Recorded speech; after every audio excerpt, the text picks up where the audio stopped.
शब्द शैली, वाक्य विन्यास और व्याकरण से अनभिज्ञ हैं ये। फिर भी देखिए, प्रेम की भाषा भली भांति जानते हैं ये पक्षी।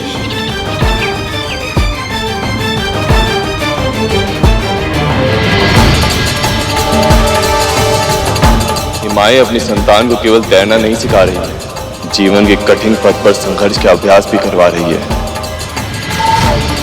ऐसे में अपनी संतान से विमुख होने का प्रश्न ही नहीं उठता। पर यदि ऐसी कोई माँ हमें नहीं मिली तो कैसे जीवित होंगे पार्वती नंदन।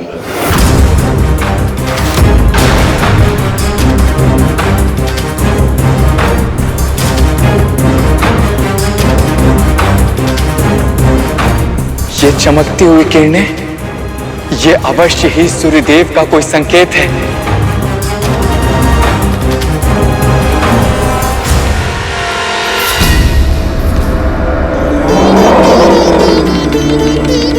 मिल गया वो बालक जिसकी मां उससे विमुख होकर सोई है। पर ये क्या इस हाथी के शिशु का चुनाव करना उचित होगा? क्या मां पार्वती के पुत्र के शीश के स्थान पर एक गज का शीश लग जाए? क्या यह संभव भी है?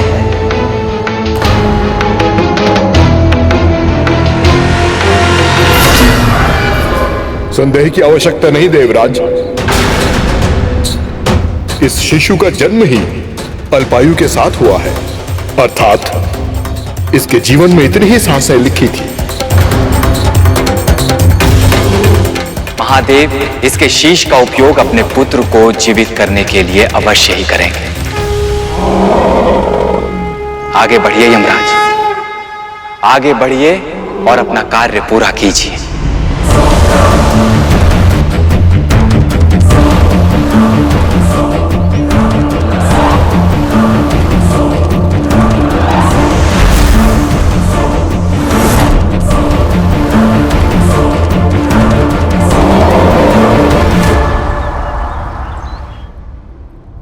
ना समय बीत गया, सभी देवगुणों में से कोई भी किसी बालक का शीश लेकर आए क्यों नहीं?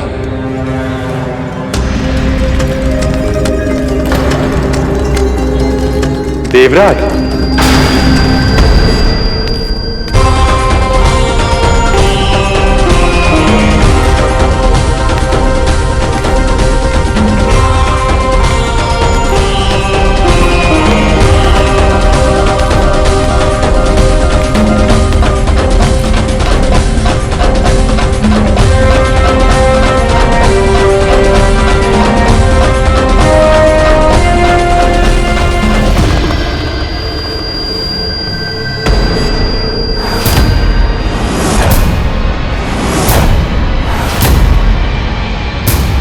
गज शिशु का शीश। महादेव, इस शीश को बालक के धड़ पर स्थापित कौन करेगा? अश्विनी कुमारों के अतिरिक्त ये कार्य करने की क्षमता किसी में नहीं है ब्रह्मदेव।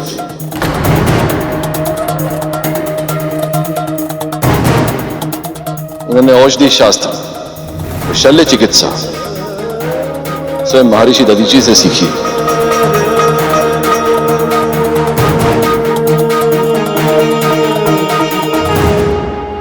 हे अश्विनी कुमार, हम त्रिदेव आपका आवाहन करते हैं, कृपया प्रकट हो।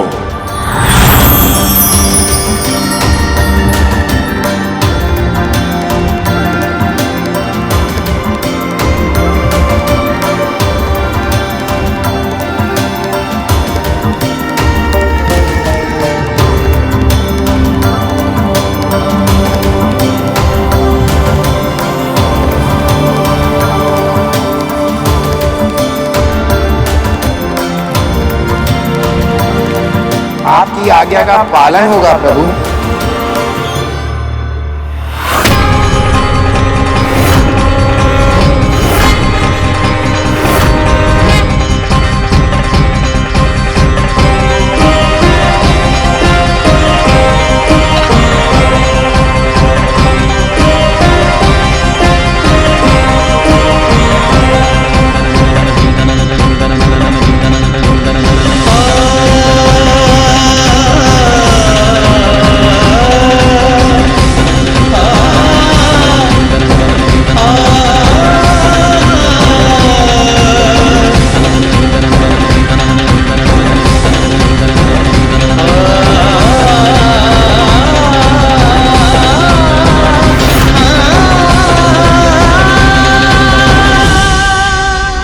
हमने अपनी विद्या से इस शीश को धड़ के साथ जोड़ तो दिया है महादेव, परंतु इसे प्राण देने की शक्ति हमारे पास नहीं है।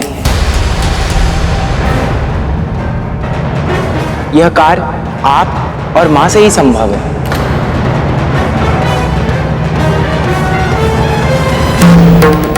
हमारे पुत्र को नया शीश मिल गया है प्रिय, पर इसे जीवन देने के लिए मुझे आपकी शक्ति की आवश्यकता है।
नमामि देवा, जय गणराजा नमामि देवा, दया करो हे मंगल देवा, जय गणराजा नमामि देवा, मंगलदाता मंगलकारी, जय गणराजा पिताजी नमामि देवा, भक्तों के तुम ही हितकारी, जय गणराजा नमामि देवा, सुख करता सुख करता स्वामी, जय गणराजा नमामि देवा, विघ्नराज जी अंतर्यामी, जय गणराजा। बालक ने अपने पिता को, महादेव को पहचान लिया।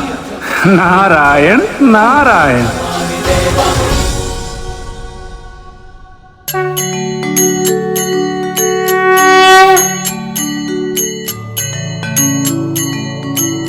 आप केवल मेरे पिताश्री ही नहीं, साक्षात परब्रह्म के स्वरूप हैं। सभी ने मुझे समझाने का प्रयास किया था, पर मैं समझ ही नहीं पाया। अपनी मूर्खता में आपका कितना बड़ा अनादर किया मैंने। मुझे क्षमा कर दीजिए पिताश्री।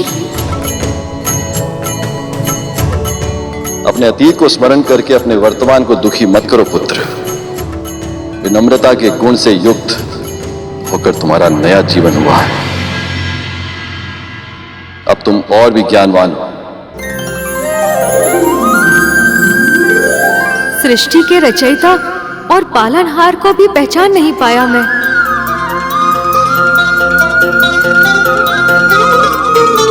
आप दोनों के साथ कितनी उदंडता की थी मैंने। कृपया मुझे क्षमा कर दीजिए। तुम्हारा ये रूप देखकर हम अत्यंत प्रसन्न हैं पुत्र। तुम्हारे कर्म, वचन और व्यवहार के कारण तुम्हारी मां को सदैव तुम पर असीमित गर्व होगा।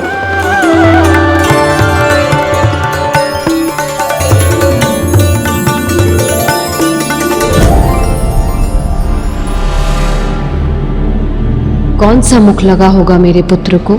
कैसा दिख रहा होगा वो? कैसे कैसे सामना करूंगी मैं उसका, उस नए अपरिचित मुख के साथ? माँ आ गई।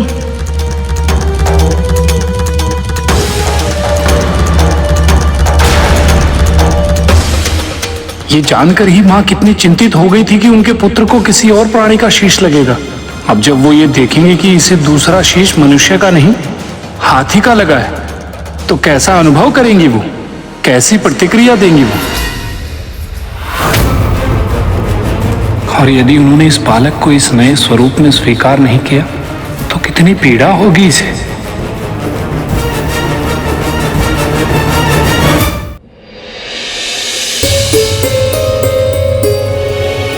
सखी, क्या हुआ? मेरा मन इतना आशंकित क्यों हो रहा है सखी? क्योंकि आप मां हैं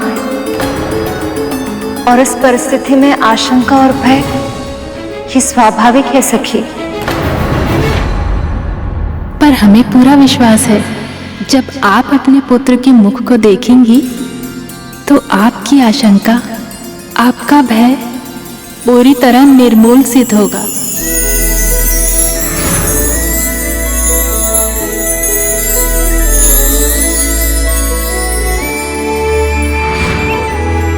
जब वो आपको माँ कहकर पुकारेगा, सब कुछ भूल जाएंगे आप, सब कुछ।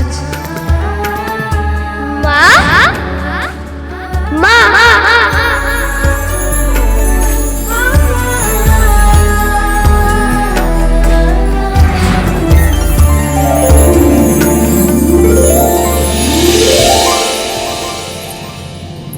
पुत्र, पुत्र,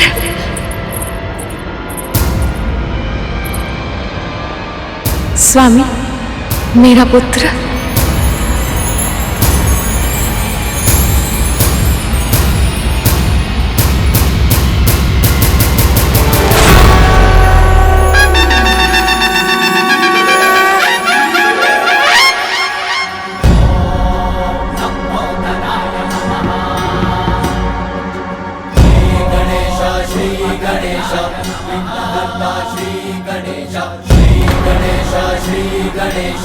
विघ्नहर्ता श्री गणेश।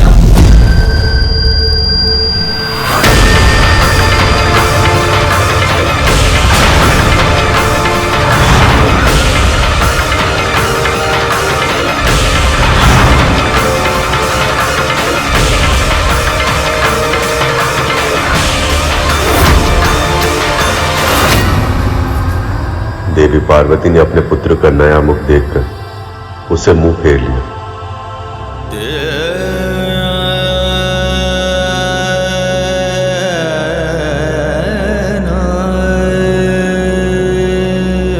माँ,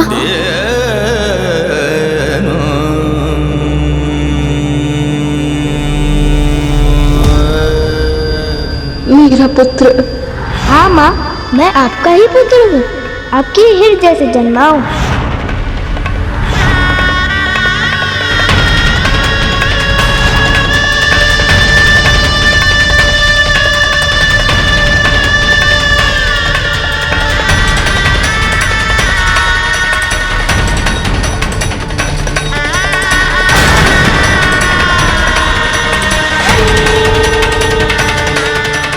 माँ, आप रो क्यों रही हैं? क्या हुआ?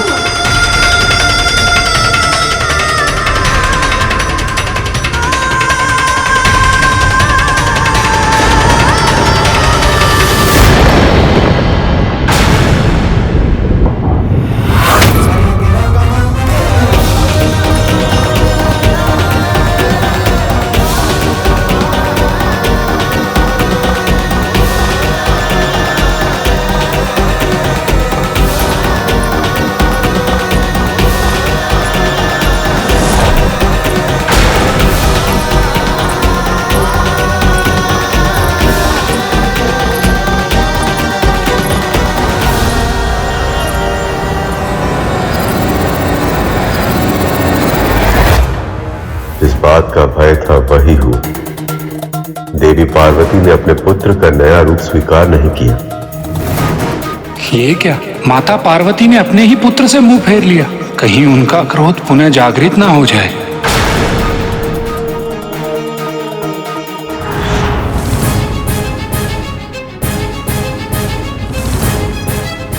परंतु गुरुदेव, मां पार्वती का पुत्र फिर से जीवित हो उठा। इससे अधिक प्रसन्नता की बात और क्या हो सकती है? तो फिर मां पार्वती ने प्रभु गणेश को उनके नए स्वरूप में स्वीकार क्यों नहीं किया?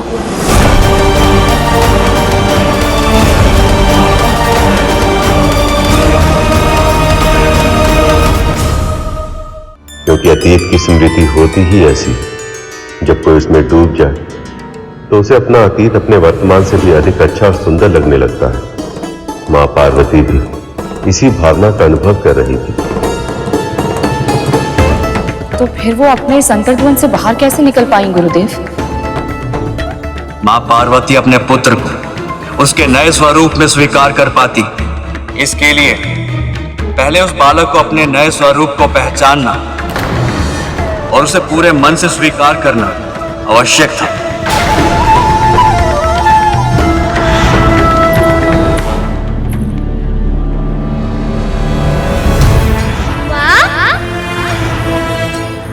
माँ,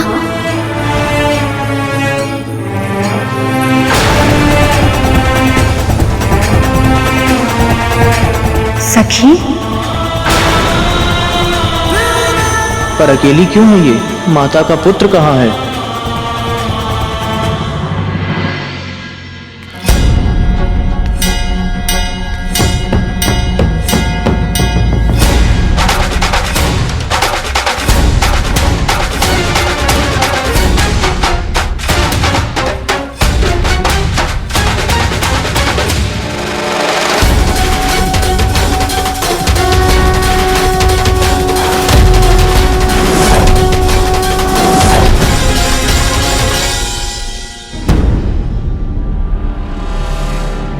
ये रूप मिला है बालक को।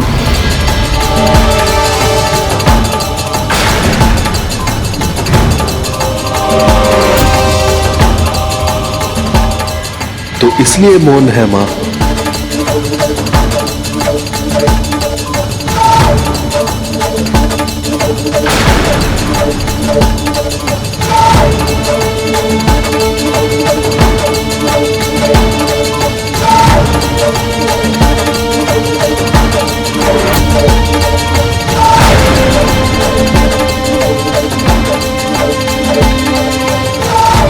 ये क्या, माता तो अपने पुत्र का नया रूप देखकर रुष्ट हो गई हैं। जब उन्हें ज्ञात होगा कि ये शीश मैं ढूंढ कर लाया हूं उनके पुत्र के लिए, तो ना जाने मेरा क्या होगा। मेरा प्रणाम स्वीकार करें। क्या आप मुझसे रुष्ट हैं माँ? माँ, आप मुझे छोड़ के बाहर क्यों आ गई? माँ मुझसे मुंह क्यों फेर रही हैं? कहीं मुझसे कोई भूल तो नहीं हो गई?